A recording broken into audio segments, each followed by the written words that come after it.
Halo guys, ini adalah video pertama saya di YouTube. Kali ini saya akan mereview sebuah film Love and Monster dengan judul aslinya Monster Problem. Merupakan sebuah film petualangan komedi yang disutradarai oleh Michael Mathews dan diproduseri oleh Cohen dan Saul Levy. Film yang berdurasi kurang lebih 1 jam 48 menit ini telah rilis pada Oktober 2020 dan dibintangi oleh Dylan O'Brien sebagai Joel, Michael Rooker sebagai Slade, Jessica Henwick sebagai Amy, Irena Gilbert sebagai Minow, dan Ewing sebagai Cap. Kisah dimulai 8 tahun yang lalu ketika asteroid datang ke bumi dan ingin meluluhlantakkan bumi.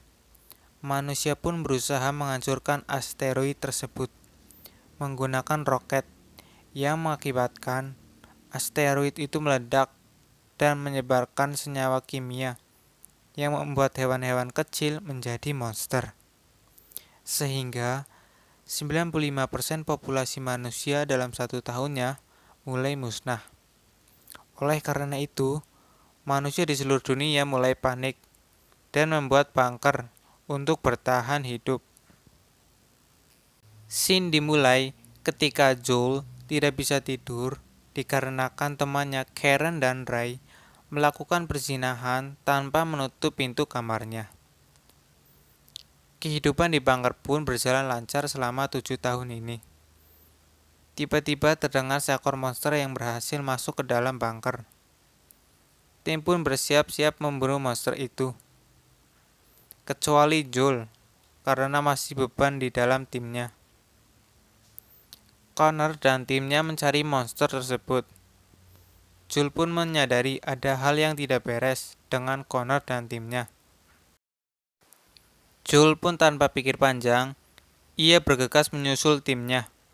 Bukannya menyelamatkan temannya, malah ia hampir jadi santapan monster itu. 7 tahun sebelum peristiwa itu, Joel dan Amy pacarnya bermesraan di dalam mobil. Saat ingin berzina, terdengar suara yang menandakan kota sedang tidak aman.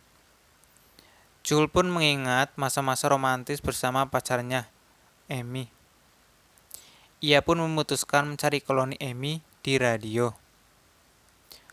Joel pun memutuskan meninggalkan koloninya untuk menemui Amy yang jaraknya 137 km, yang diperkirakan 7 hari perjalanan. Perjalanan Joel pun dimulai. Ia menuju ke arah barat. Di tengah perjalanannya, muncullah seekor katak monster dari dalam air. Ia hampir dimakan olehnya.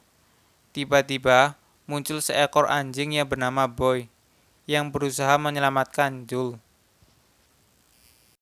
Ia pun melanjutkan perjalanannya bersama anjing yang telah menyelamatkan nyawanya. Saat di sampai perjalanan, Joel terpelosok ke lubang cacing pemakan daging manusia. Ia berhasil diselamatkan oleh pak tua yang bernama Slade dan gadis kecil yang bernama Minow.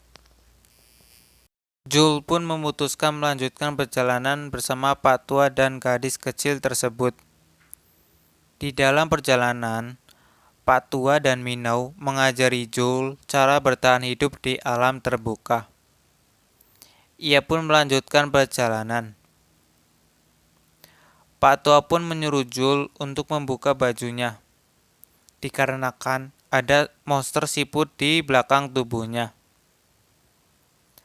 Pak Tua itu menaruh baju Joel di cangkang monster siput itu, agar menyebarkan bau tubuh Joel di lereng bukit-bukit di pegunungan.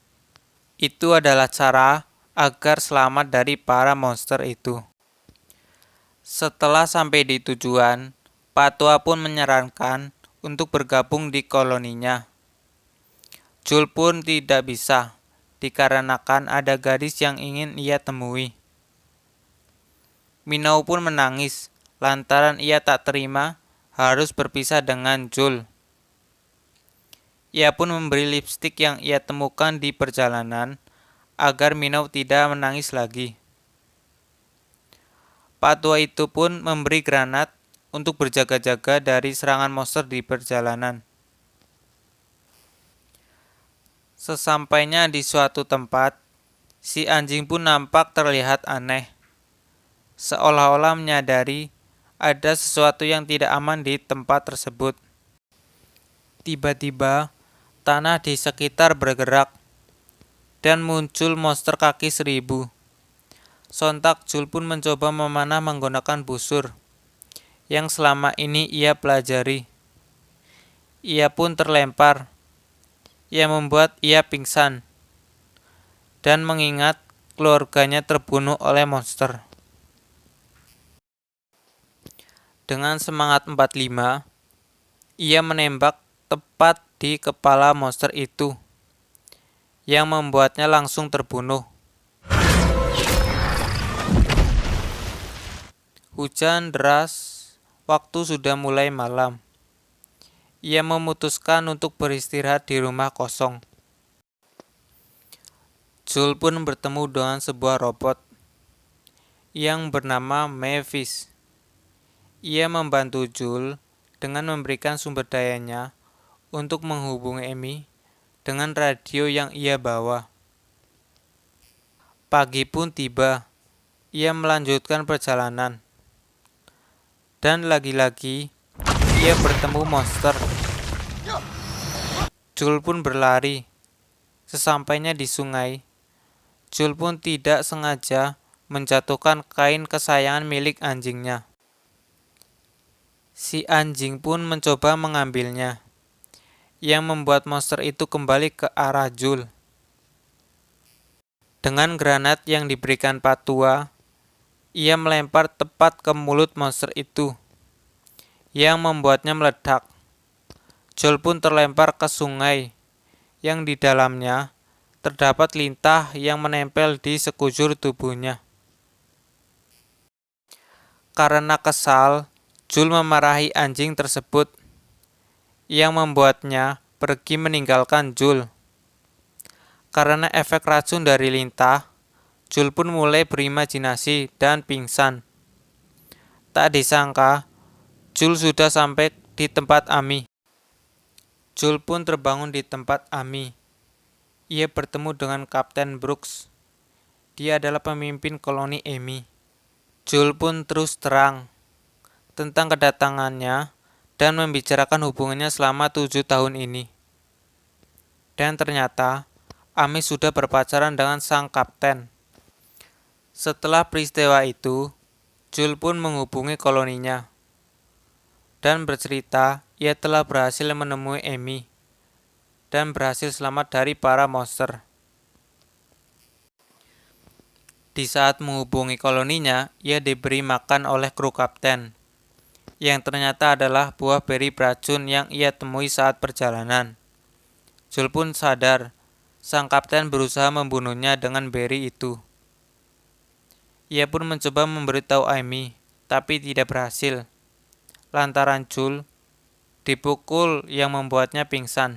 Jul pun terbangun, tanpa sadar ia dan koloni Amy terikat di pinggir pantai untuk dijadikan umpan monster kepiting oleh sang kapten, karena tujuan kapten sebenarnya ingin mengambil sumber daya di kapal itu.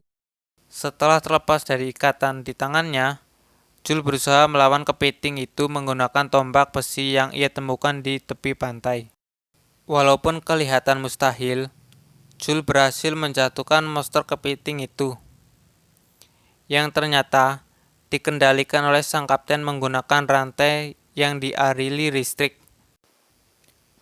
Tanpa diduga, sang anjing yang sudah lama pergi kembali muncul dan berusaha menyelamatkan Jul dari kepiting itu.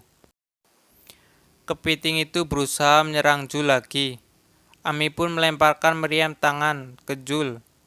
Bukannya menembak kepitingnya, Jul malah mengarahkan pasokannya ke rantai listrik, yang mengakibatkan monster kepiting itu bebas dari rantai itu. Monster itu pun mengarah ke kapal yang berisi kapten dan krunya. Mereka pun dimakan oleh kepiting monster tersebut. Setelah kejadian itu, Jul kembali ke koloninya. dan menceritakan yang ia alami di radio. Jules serta koloninya memutuskan untuk berkelana ke tempat yang lebih aman.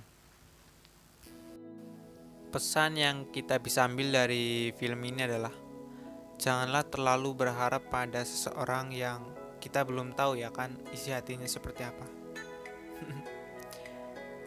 Dan ini adalah video pertama saya di YouTube.